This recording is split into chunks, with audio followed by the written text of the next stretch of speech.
afternoon, everyone. My name is Grayson Eversole, and I'm about to share with you my past, present, and my commitments to the near future. COVID was a turning point for the entire world, and I, like most teenagers, had no idea how it could affect me until my school was closed, we couldn't go anywhere, and doing anything normal was no longer allowed. At this time, I was 14 years old, and our family was facing multiple challenges. We sold our family home, moved to our new property in our RV, and then I was officially homeschooled. After being isolated for many months from everyone and everything, I felt hopeless and defeated, and for the first time in my life, I felt lost. I cried each day to my mom because I didn't know what to do, and with each day feeling like the day before, I had no sense of hope or direction. In October of 2020, I went to Denver, Colorado on a trip to visit my Uncle Dennis, whom I greatly admired because of his craftiness. Every Christmas, he would bring some sort of handmade contraption, such as a spinning top or a kaleidoscope. I always thought his creations were so cool, and I was very excited to learn from him. So, as you can imagine, I was excited to stay with him for 2 weeks. During this time with my uncle, he taught me how to work with my hands using lathes, routers, saws, and a lot of super glue. He guided me on a journey of practicing with different tools and the importance of safety, unless, of course, I wanted to lose a finger like he had. My goal from the beginning was to make a few items that I could take home for gifts. Out of the few special items we made together, such as a wooden clock, an ice cream scoop, and a pizza cutter, my favorite project we worked on was my dad's broken pocket knife. I remember my uncle asking if I wanted to fix it for him, and of course, I said yes. I always loved giving my own handmade gifts to my family when I was little, so being able to fix my dad's broken knife and then give it to him as a Christmas present felt so meaningful to me. After 8 hours of measuring, sharpening, sanding, polishing, and then staining, it was better and shinier than it ever was before. When I gave my dad the knife, when I gave my dad the restored gift at Christmas, he had a smile on his face that I will never forget. I could tell by his embrace that he was beyond grateful and thoroughly impressed, I might add. This brought me great joy, and every time I see this knife, it reminds me of all the experiences my Uncle Dennis gave me. A few months later, my mom found a school called Acton Academy. I made the decision to apply, and voila, here we are.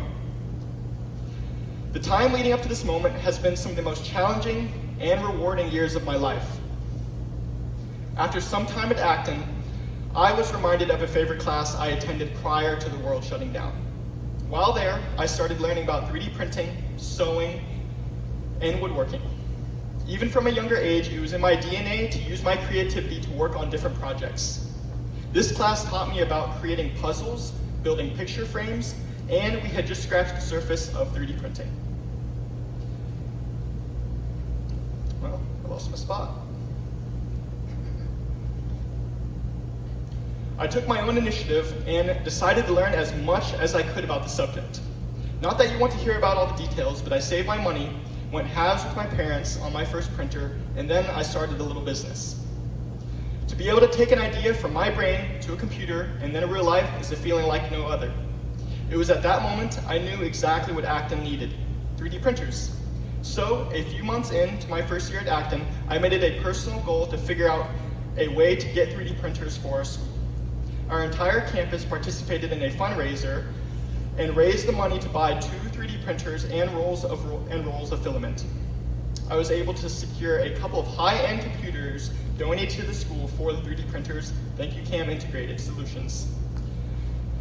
The 3D printing room is what we call it now, and it is used every single day. The room may not be the biggest, it's seriously the size of a large closet, but it is really amazing what heroes have created in this space so far. Within the past 6 months, we have used approximately 15,386 feet of filament, which is like 396 school buses long. Today, as a student at Acton Academy, I am ready to begin my next great adventure. Imagine this: It is July 2024, and you have just opened the door to a large open space where you see young and old working together with their hands using every type of tool you can imagine. The smell of burnt wood and pizza fills the air.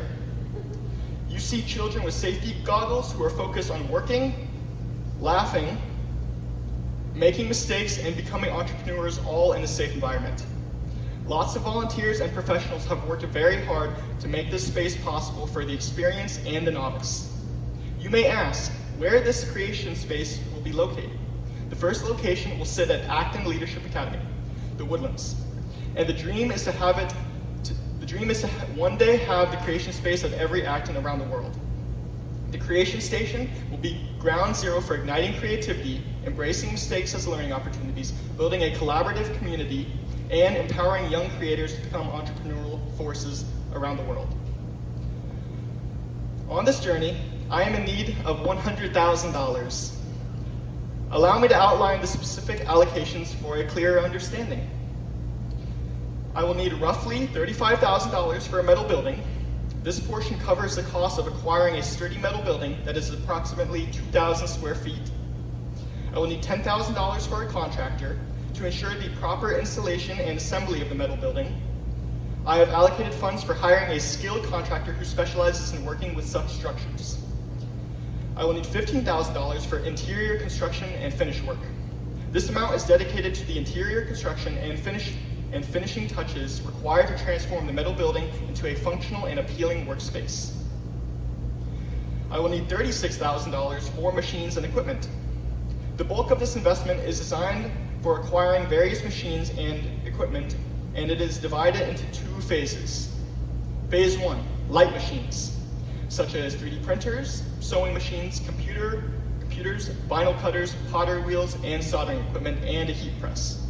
Phase 2, heavy machines, such as a lathe, hand tools, saws, laser cutter, sanders, welders, plasma cutters, etc.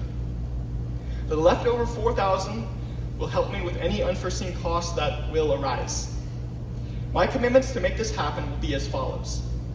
Starting a summer 3D workshop for kids by June 20th of 2023 as a fundraiser for beginning the process of purchasing equipment. This camp will offer kids ages 8 to 14 from our local area the opportunity to learn about 3D printing, safety while printing, and to create a few pieces to keep. Next, I will host a 3D club 2 days per week after school that will teach 10 or more heroes how to use equipment, design, and then print their designs this next school year. I will use my sales and persuasive skills to gather a team of local professionals that support my vision and can help make this project a reality. This would include an engineer to help with the building, as well as local artists and craftsmen that agree to donate 15 hours a month to mentor at the Creation Station. I will work to get a team of volunteers together from our community to donate their time to help me create the layout of our building and get the proper permits from Montgomery County by December of 2023. I will also be contacting at least 10 potential sponsors by January of 2024 that would be willing to donate any light or heavy equipment that can be used in our Creation Station. After the Creation Station is complete and doors are ready to open, children of all ages can begin their adventure in learning new things.